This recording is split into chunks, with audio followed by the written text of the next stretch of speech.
Santapan Harian, Kamis, 15 Desember 2022.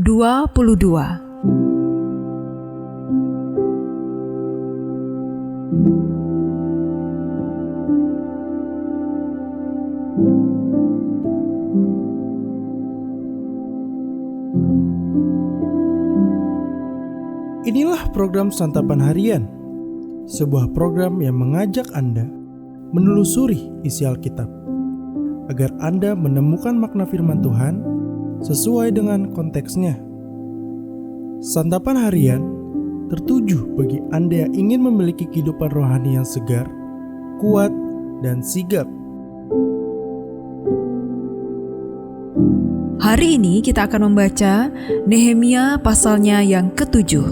Namun kita akan membacanya di ayat yang pertama hingga ayatnya yang ketiga. Sebelumnya, mari kita berdoa. Firman-Mu kami rindukan senantiasa. Firman-Mu adalah sumber kekuatan dan penghiburan dalam perjalanan hidup kami. Di dalam nama-Mu ya Kristus, kami merendahkan hati untuk mampu menerima firman-Mu. Di dalam kasih-Mu, Yesus Kristus, kami bersembah. Amin. Nehemia 7 ayat 1-3. Setelah tembok selesai dibangun, aku memasang pintu-pintu. Lalu diangkatlah penunggu-penunggu pintu gerbang, para penyanyi dan orang-orang Lewi. Pengawasan atas Yerusalem aku serahkan kepada Hanani, saudaraku, dan kepada Hananya, panglima benteng, karena dia seorang yang dapat dipercaya dan yang takut akan Allah lebih daripada orang-orang lain. Berkatalah aku kepada mereka, pintu-pintu gerbang Yerusalem jangan dibuka sampai matahari panas terik, dan pintu-pintunya harus ditutup dan dipalangi, sementara orang masih bertugas di tempatnya. Tempatkanlah penjaga-penjaga dari antara penduduk Yerusalem, masing-masing pada tempat-tempat penjagaan dan di depan rumahnya.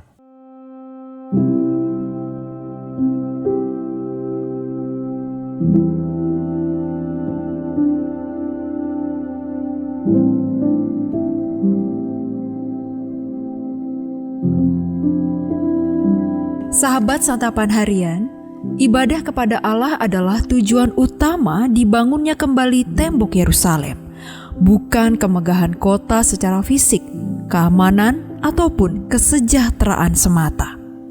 Nehemia mulai mengatur keamanan kota dengan mengangkat penjaga-penjaga pintu gerbang. Lalu, ia mempersiapkan peribadatan umat Israel dengan mengangkat penyanyi dan orang-orang Lewi. Untuk itulah daftar silsilah dibuat Nehemia. Ia mencatat silsilah keluarga-keluarga yang lebih dahulu pulang dari tanah pembuangan ke Yerusalem. Ia pun mencatat bahwa jabatan imam tetap dijalankan oleh suku Lewi.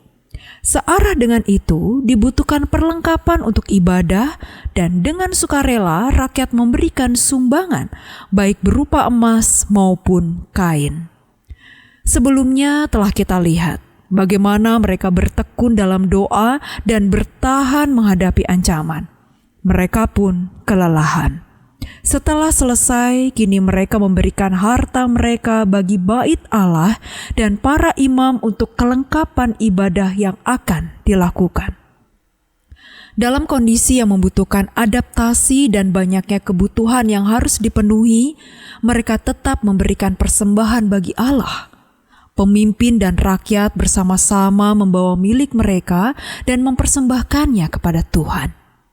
Kisah itu menjadi pembelajaran bagi kita bahwa bekerja bagi Tuhan memerlukan totalitas dalam hidup kita. Bukan sekedar tekad dan komitmen, tetapi juga segala yang ada pada diri kita, baik berupa tenaga, pikiran, waktu, maupun materi.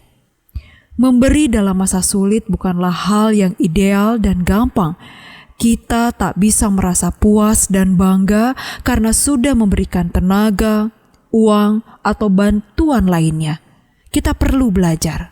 Memberi diri kepada Tuhan adalah memberikan apa yang sudah dianugerahkan Tuhan melalui berkat-berkat yang telah kita terima. Mari kita jauhkan timbang menimbang dalam memberi untuk pekerjaan Tuhan. Ulurkanlah tangan dengan ringan, kendati mungkin kita sedang berada di tengah masa sulit. Mari kita berdoa. Tuhan, siapkanlah kami untuk masa-masa mendatang ketika pujian terasa sulit keluar dari mulut bibir kami dan uluran tangan terasa berat untuk membantu sesama. Kami ingin senantiasa memberi walau di saat sulit sekalipun. Di dalam kasih-Mu Yesus kami bersembah. Amin.